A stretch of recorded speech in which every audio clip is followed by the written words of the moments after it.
The hits keep coming. Now what? Well, we don't have our bags on our head this week. 35-34. There's lots of problems. There's lots of issues. There's questionable coaching calls this week. There's defense is a mess, just a train wreck. The offense, hey, they scored a bunch of points. They look pretty good. But when the game's on the line, Fitzpatrick throws an interception. When the game's on the line, he doesn't come through at the end. You got 4th and 2. But what happened? There's 38 seconds left. They threw 2 4-yard passes to get 8 yards. Hey, you could have just kept running. To get 8 yards. And it seems like as good. I mean, you score 35 points. That's usually good enough to win. And as good as that may be, you watching the whole game and you're like, okay, so he's handing the ball off or he's throwing a 2-yard pass, screen setup, which are basically long handoffs. I feel like we got a governor on this offense. Well, yeah. Is he thrown one? Did he throw a long pass yesterday? Again, I don't want to get too bad on the offense because they scored a bunch of points. But let's go with questionable coaching calls. When do you do a two-point conversion? I don't know. I went to the bathroom. In my mind. I went to the bathroom, and I was like, oh, so did they do that 2-pointer yet? Yeah. Oh, no, they just kicked it. I was like, oh, what do you mean they just kicked it? Well, what? Yeah, I mean. Every moron knows you go for 2 because it doesn't friggin' matter. You got 2 points or 3. And what's funny is it actually came to bite them in the ass. Well, I guess if you have a 5-point lead, they can get 2 field goals and go ahead. And what do we have? We had a 6-point lead. So if we missed the 2-point, we had a 5-point lead. But there wasn't even time to get 2 field goals. Well, this is like in the third quarter or something when they had the last touchdown. But even still, I mean, if you're not going to kick it, then you're gambling on the fact that, I don't even know what he's thinking. It really doesn't make any sense. There's no logic. So that was a poor man's move, and he's got 2 great running backs, 1 good receiver who doesn't know who can throw it to him, and a pretty good tight end who, if they had a better quarterback. And again, you don't want to get too much on the offense, but that's pretty much what it is. The offense played well enough to win. The defense played just bad enough to let us lose. I was saying just one defensive stand somewhere. Vin was saying before that he had 3 punts, but 3 punts the whole game. Look at you got 4th and 9 or at the end of the game. Sure. 1 play, just play for defense. It's 4th and 10. Their touchdown, you mean? Yeah. And what do? They throw a 4-man rush all day long. The 4-man rush is putting a little pressure on him, but not enough to make him rush or hurry anything. Look what they did to Fitzpatrick on 4th and 2 at the end. They threw the kitchen sink at him, and he had to just get rid of it, and he throws an interception. But throw the kitchen sink at him. The game's on the line. Let him, throw the kitchen sink at him more often. Let those cornerbacks play man-to-man. Give them a chance to cover and throw it. But you know what? A 3-man rush I saw like 2 or 3 times, and the 3-man rush is just brutal. You could sit back there all day. Again, I'll play wide receiver against the Bills, and I'll get open because if there's no rush, why doesn't Wannstedt just put everybody out in the pass rush? What's the even use of having a 3-man rush? I don't know. I guess that's his idea when it's like 3rd and 19 or 3rd and 27. He gives them 26 yards and lets them punt from midfield. I just don't know what goes on in the locker room, what they're thinking of when these guys are running at him. Doesn't matter, up the middle, on the outside. Although it does seem like the outside, we do a little bit better job holding guys off. But when it comes to up the middle, how hard is it to stop them?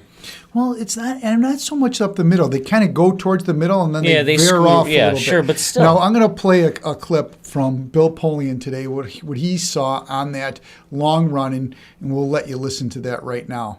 The long run yesterday was as a result of a linebacker not having the right fit. It was really that simple. The linebacker didn't fit correctly, and he got I didn't see the replay, so I don't know whether the defensive lineman to his left didn't hit the right gap either, but bottom line, the linebacker fitted straight up, and you can't do that.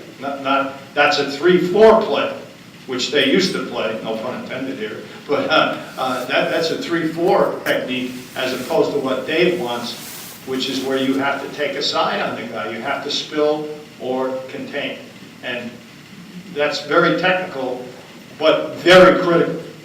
So, when you see that on the tape, you see that the linebacker's just not in the right place. They over pursue to the middle. They get stuck in the middle and they let them bounce out around on it. That's what I saw in there. Yeah, and it makes you wonder. I mean, is the coaching staff either that bad? B, they thought that their players were further along in training camp, so they didn't go over the basics with them, which makes you wonder, well, what are these guys even doing? You're installing a new system.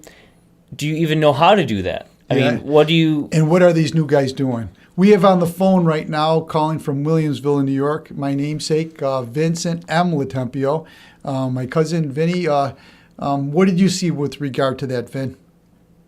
With regards to what? I couldn't hear the tail end of what you were talking about. We're just talking about the new defensive players and how Williams is doing, and do these guys really know what system they're even supposed to be in?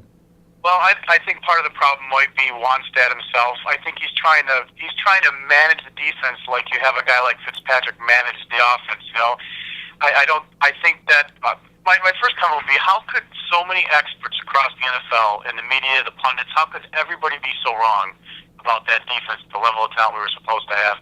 And we were expecting at least a top 15, if not a top 10 defense. I think that he's using personnel wrong.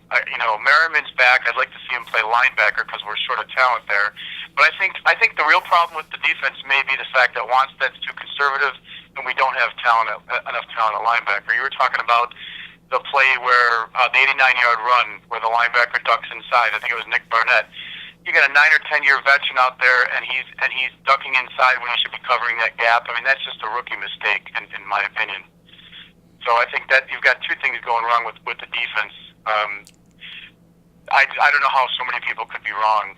Yeah, that leads you to believe it's got to be the coaching. I mean, I see other teams out there that don't even have as much talent, and they are doing a much better job. You look at across the board. Even if you look at New England's defense, they're not really that much better than us at all, talent-wise. When you look at it on paper, I know you can't just look at it on paper, but with rookies. Well, they got a couple good rookies on that team. Well, they have a better coach. They have better coaches, and that's just what it is. And that's been our detriment for 10 years now. We have the worst coaches usually in the division, arguably most times. Oh yeah, Rex Ryan again owns Chan Gailey. Belichick has only lost twice in the last 10 years to him. It's just brutal. And then Miami beat us twice last year. I don't even know who was their coach this year. They have a new coach. They have a coach who was the offensive coordinator of Green Bay, who probably is better. He got a team that's supposed to be 1-15, and they're probably better than us. One of the things someone was saying today that the draft from last year is going to probably have more quarterbacks come out of it than any draft since the 83 draft when we got Kelly and Marino and Elway and all those guys who were in it. And arguably this draft last year with quarterbacks is going to have better quarterbacks than Marino, Elway, and Kelly. Oh, I mean the one that we just missed out on. We just missed out on, yeah. And now, everyone's saying we got to draft this quarterback. So my thing is these guys, their coaches that we have right now, are poor judges of talent. And we go back to this Mario Williams. Everybody said he's worth $100 million, and I really never heard of him again before we started, and I'm not really good at following the rest of the league, but they spent $100 million on a guy that's getting outplayed by the backup. Vin, who's the backup that you said, that Moore kid you thought looked good? Kyle Moore came in when they flip-flopped Williams to the other side, and he was in the backfield disrupting things and making plays. I think did he have a sack or a half a sack yesterday? I didn't get a chance to look. He might have. I know he was really getting, making that dip and coming around the edge real hard. I like him. I think he's long and he's fast and he's strong, he looks like. Yeah. I think Mario Williams is not like, we grew up watching the Super Bowl teams. If there's one thing that those guys hated, it was losing. And they never made excuses. Bruce Smith was a guy who could carry defense. Mario Williams wasn't that guy with the Houston Texans. He's not going to be that guy with the Bills. He needs players around him, and he's got a couple on the defensive line. But like I said, without linebackers make the NFL defensive world go around them, and we just don't have the linebackers. I wouldn't say blow up the personnel you have. They've picked some good guys, but just not using them right. I think it's. And then if you want to throw in the comment, I don't know if you guys have talked about Kelsey at all, but the comments he made today are really telling about what's going on, I think, inside that locker room. What exactly did he say, Vin? He said not everybody is working hard on every play, and they pressed him for more of an answer, and he didn't throw Mario Williams under the bus or anybody, but he also said that, they asked him, well, who holds everybody accountable? And he said the coaching staff grades everybody out when they watch film. And we're 7 weeks into the season and nothing's changing. So I have this weird feeling that maybe Gailey and Wannstedt have lost, and if the players are tuning them out, then they've got bigger problems than that. Kelsey went on to say that the leaders in the locker room need to start holding each other accountable, but that's not going to happen halfway through a season.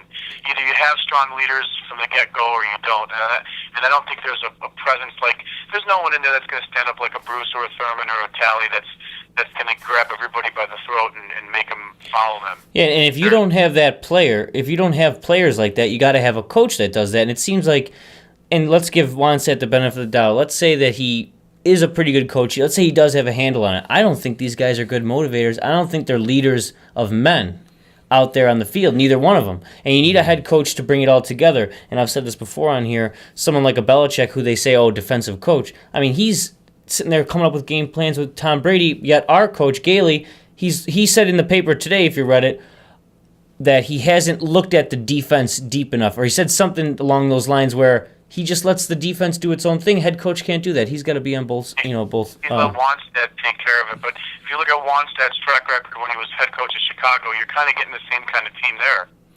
Yeah, he's had terrible records every place he's gone. What was he in Miami? He had 2 wins or something. They had pretty good defense though. But they had decent defenses. But I don't know. Well, remember I was hoping that he had a good defense when he was the defensive coordinator for the Dallas Cowboys, and they're saying, well, maybe that's 20 Deion years Sanders ago. and Charles Haley and Ken Norton. They had a lot of talent on that defense. Well, now, and then look at what happened the year we dumped Duran. Fuel, he had the team.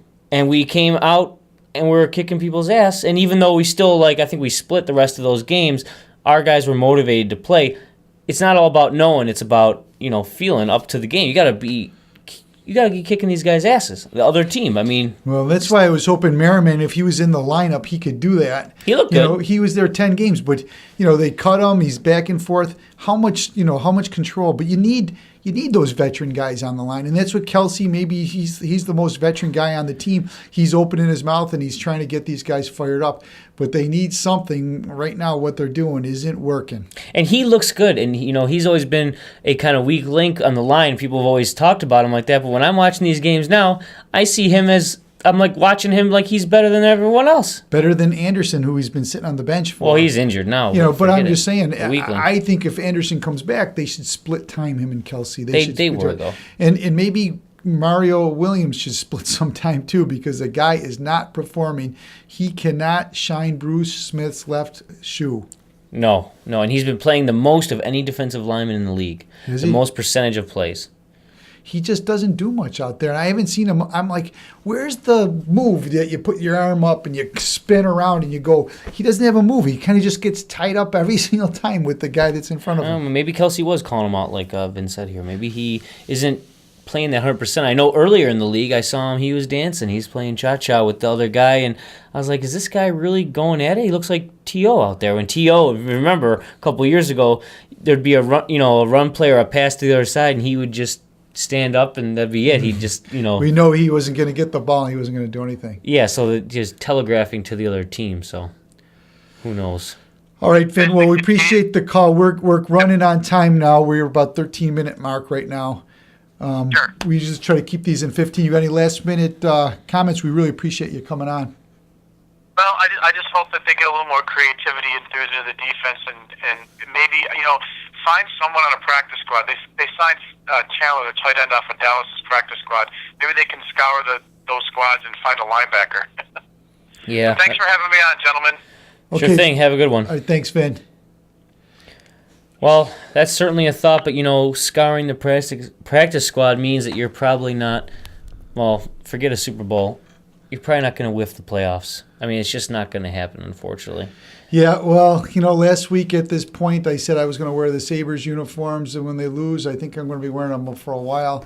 We got Houston up next. 2 weeks from now. Yeah, well, we got the bye next week, but Houston and then New England, and right now we're 3-4. If we lose those 2 games, we're 3-6. And the chances of going 10-6 and making the playoffs are mighty slim.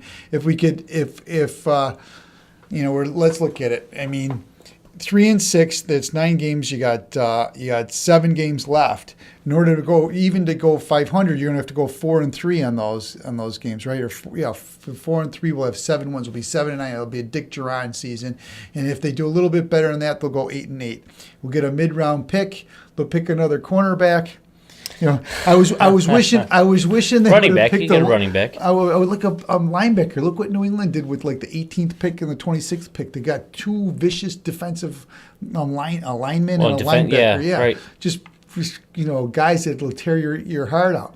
I mean, if you get a quarterback or you go all defense with because this defense has got to be blown up again. I guess linebackers and I disagree. I think it's the coaching staff. I really do. I think the linebackers would be competent if they were in a different scheme. I bet anyone $1 million. You take Belichick, and if he coaches our team, we win the division.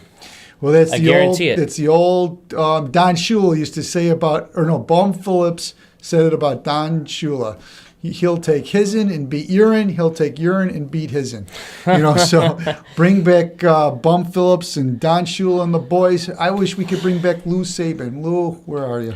Well, I don't know what we're going to do, but it's a very good chance we might not have the same coaches, same quarterback, many of the same players after this year. Although, knowing the Bills, we'll probably keep them all one more year and see what happens. Yeah, well, we had Bill Polian today at the Buffalo Quarterback Club. I got a chance to shake his hand. I walked up to him and I said, Bill, there's nobody more deserving to be up on that Ring of Honor than you. We've never had a manager like him since or before. He was able to pick talent. He made that big trade for Cornelius Bennett. He got brought in Bryce Prop and all those guys. 4 straight Super Bowls. That'll never be accomplished again. I don't know why they ever let him go. I wish we could have somebody like that that could pick talent, pick coaches, and make those trades when you wanted. He talked about the Cornelius Bennett trade, and maybe for the bye week I'll place a big part of it because I taped his whole speech today. But he said to Marv Levy didn't want to give him two firsts and a second and Greg Bell. He thought it was too big. He goes, Cornelius Bennett will bring us to the Super Bowl. Do you want to go to the Super Bowl or do you want 2 firsts and a second? He goes, we want to go to the Super Bowl, and we took Cornelius. Where's Bennett. Cornelius now? Has he been working out? I know. We could use him. Shane Conlon, Nelson, Bennett, those guys, we could use them. Darryl Telley. Terrible. Well, 2 more weeks. We'll see you again. Hopefully we're a little bit more enthusiastic. Get this Sabres jersey off because I'm sure we can beat Houston. Yeah. Good luck with that. Okay, go Bills. Well, maybe Mario Williams will get a little bit of a fire in his belly and he'll go after his old teammates and want to show everybody in Houston what a good player he is, and he'll have the biggest game of his life. I've been saying that every week. It hasn't happened yet. Well, we'll see if it'll happen. I don't know. I'm not looking forward to it. Go Bills. Yeah, go Bills.